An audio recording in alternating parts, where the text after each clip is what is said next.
Hi, and welcome to Straight Ahead. This is Chris Faddis, president of Solidarity Healthshare, and I'm really excited today to be joined by someone who's become a great friend in the Catholic medical community, Dede Chism from Bella, formerly Bella Women's Center. And Dede, you're going to have to help me because I still can't get it out of my head. You are now called Bella Health and wellness. Awesome. And Bella is in outside of Denver, Colorado, and they've been serving women and families, and now they also serve men. Do you do pediatrics as well?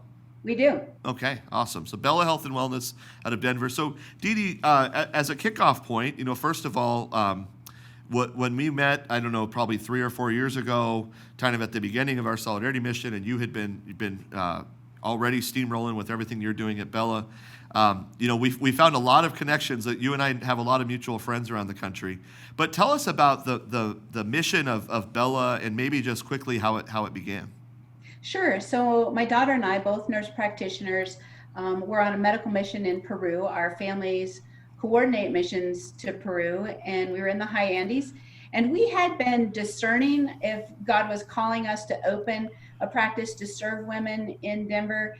And while we were finishing up this mission, it was very, very clear that the Lord put on our hearts that we needed to bring this type of care back home. We needed to bring care that led with love, that listened to patients and brought dignity to the bedside and to the patient, and that there would be a need. And sure enough, we came back, and after talking with a lot of smart people and making a lot of things happen, 2 years later, we opened, which will be 6 years this coming December. Wow. And in the midst of all that, we've seen just tremendous response from the very beginning, and it's not slowed down. So now we're over 10,000 patients, and we have multiple providers, and we have found that not only is the care we're providing blessing so many people, but the people, the community, the greater community, including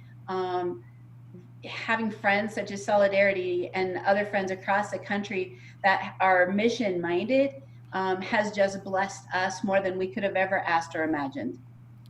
Dede, I think it's really incredible to hear. I mean, in 6 years to grow a practice to 10,000 patients, especially doing care the way you're doing it, because you're not doing the wham bam, 2-minute visit type of medical care.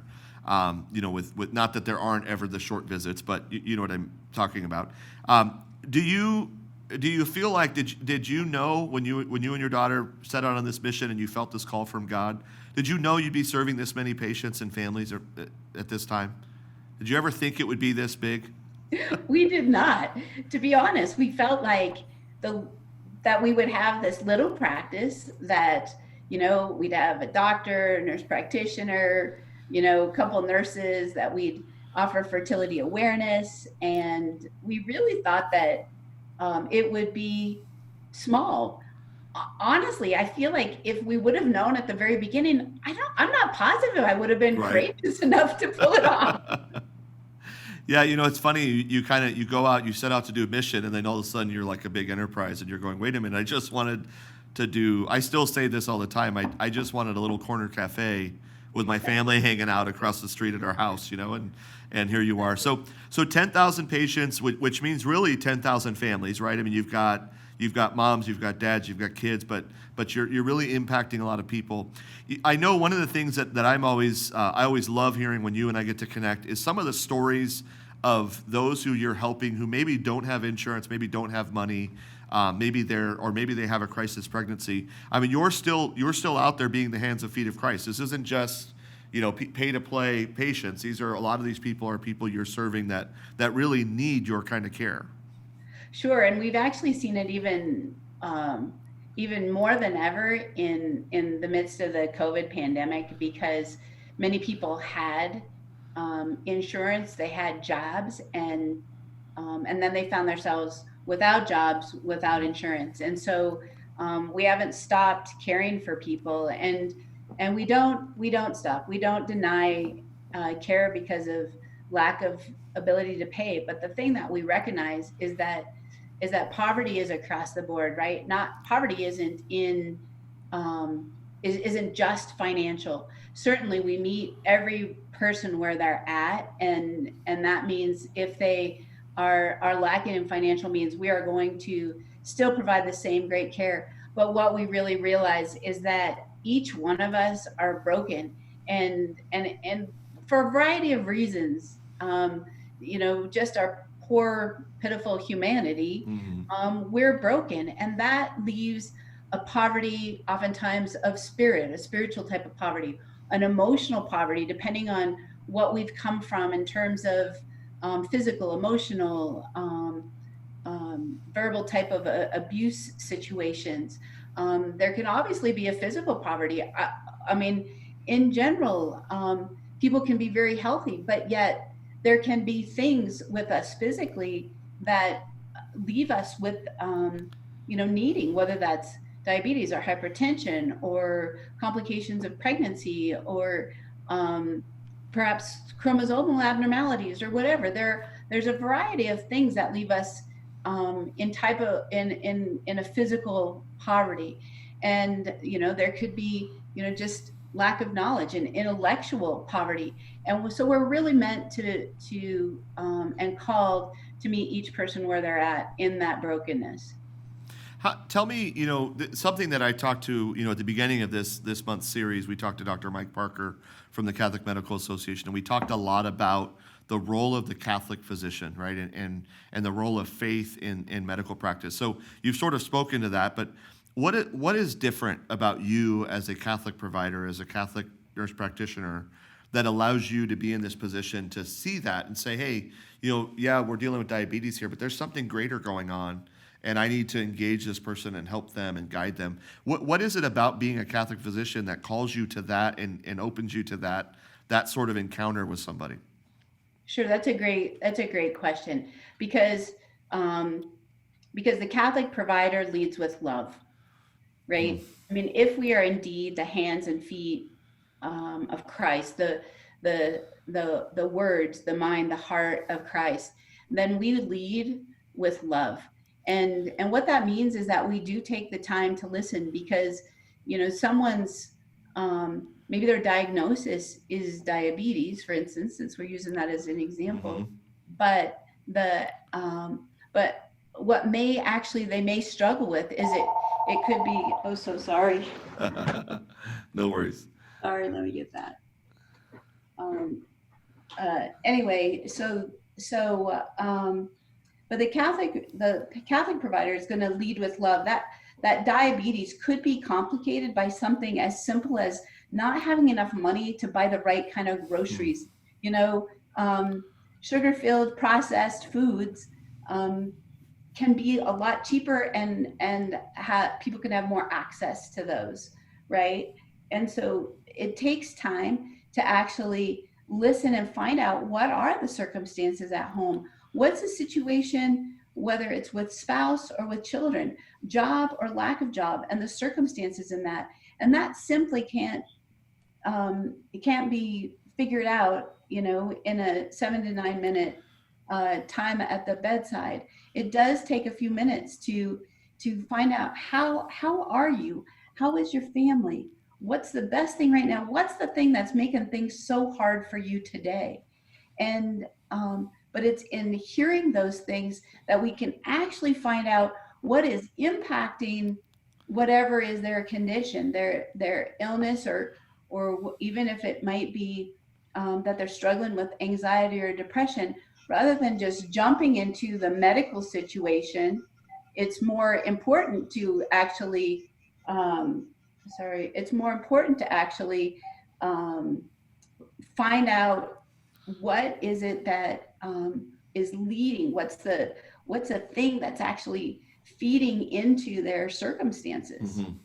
Hmm. And that's actually I think one of the biggest things with being a provider. The other thing too, in being a Catholic provider and leading with love, is also to recognize um, that we are not the divine physician, right? And that we have to bring our broken selves to the cross. We have to ask the Lord to bless us with the gifts that we need to serve His people, because we are also a pathetic part of this humanity, right? And so I think that what I find in my colleagues who lead their professional vocation in their faith is that they do that in such a way that they just open their hands and surrender and say, Lord, give me what I need to take care of your people today. Wow. Yeah, that's beautiful. I think there's that sense of just being open to the Holy Spirit as well, that you're talking about here. And, it's one of those things that's hard when you're operating yes, it's a nonprofit, yes, it's a mission, but at the same time, you're a medical practice, you're a business, right? And you have to lead with mission, but you also have to still follow all the same principles of good business and making sure that you're in the black and not the red and all those fun things. So tell me, as a leader of such a medical practice, I mean, has that added more difficulty than just having, you know what I mean, in the sense of like, we're trying to lead a mission, we're also trying to be an efficient medical practice that pays for itself and all of that. Has that added a little bit more stress, more nuance to what you do every day? I think that it does. We were talking with our board just recently, and one of our board members, who's a physician out of Miami, she said, we just all need to understand that even if we took care of no free care and we took care of no Medicaid and we had the best insurances, the best health shares across the board, we will never get paid for the care that we would deliver. Mm. Because we're not going to be reimbursed for that extra care. We're not going to be reimbursed for that extra time. Even benefactors will say, I don't want to pay someone. I don't want to pay more money just for somebody to have more time. And I think that is sadly a bit of a statement for our times right now, Mm-hmm, mm-hmm. right? The moments that it takes to give people time, to hear people's story, and that has a dollar value to people. What we have to understand at Bella, and I feel like at any practices similar to Bella, is that you just have to back away from that and say that, okay, maybe we're not going to get maybe we're not going to get paid for Right. this amount of time, but this is the part of the mission. And actually, where that comes out is that's the margin, right? Right. That's the area where other people end up with profit, and God willing, we can end up with a break even. Right. Right. It's not going to be profitable to do that, but can we do this in such a way? Can we have fair pricing?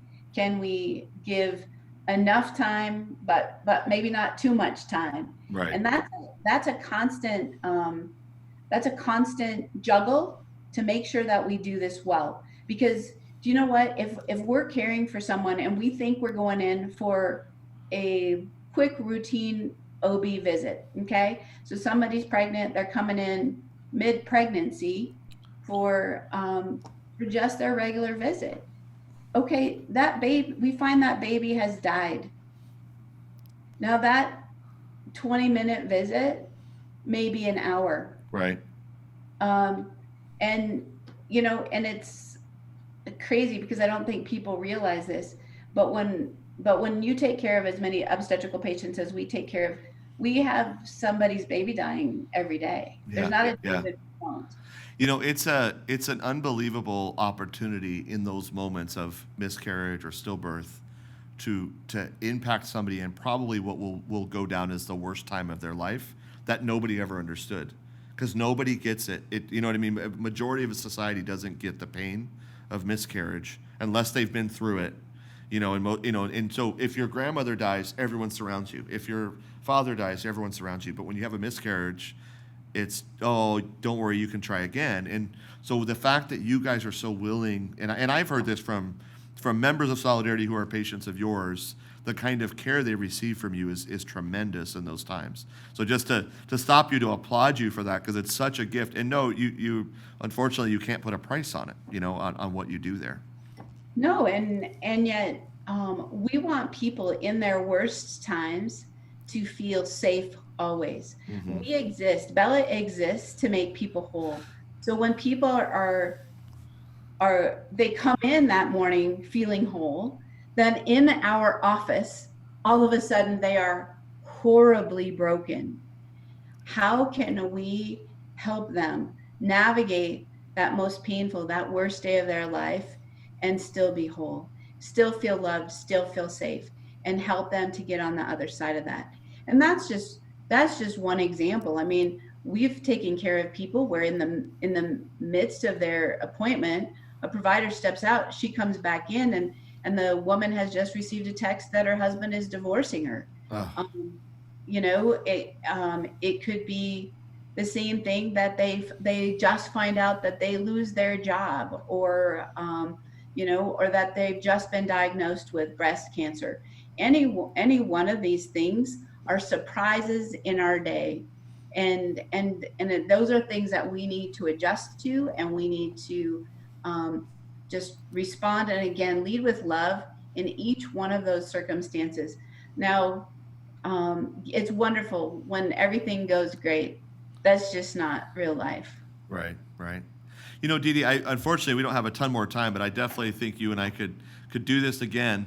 I want to just say that one of the things I love about what we do is getting to interact with providers such as yourself who just so believe in the mission of Catholic healthcare and are putting everything on the line to serve that in a specific area. We've got members all over the country, and what I love is, seeing what's possible when I see what Bella does in the Denver area, right?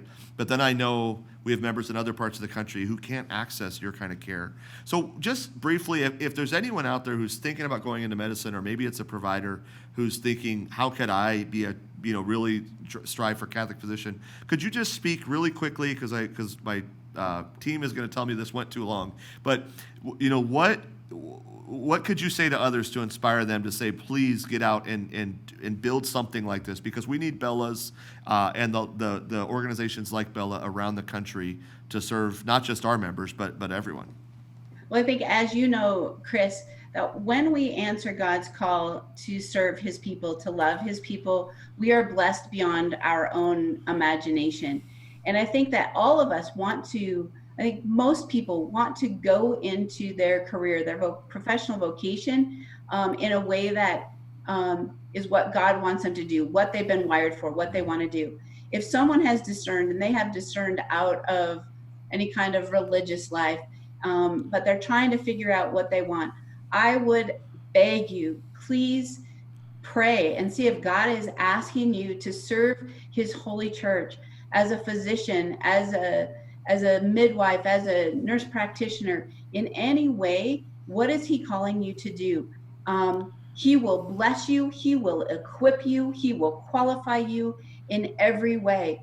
But it was from a faith standpoint, from a Catholic standpoint, that healthcare really, really became a thing.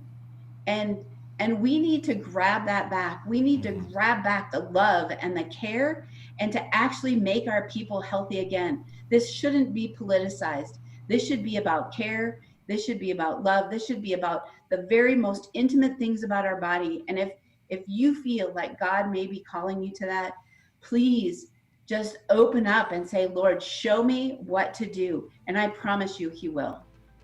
Praise God. That's beautiful. Thank you, Dede. And also for our viewers, if anyone is a practice administrator or been in the practice of helping to run offices and medical offices as well, or you're a nurse or a physician, look up Dede and look at how you could maybe become a part of their team, because I know they need more folks to serve the mission. So thank you so much for joining us for Straight Ahead, and we hope you'll join us next time.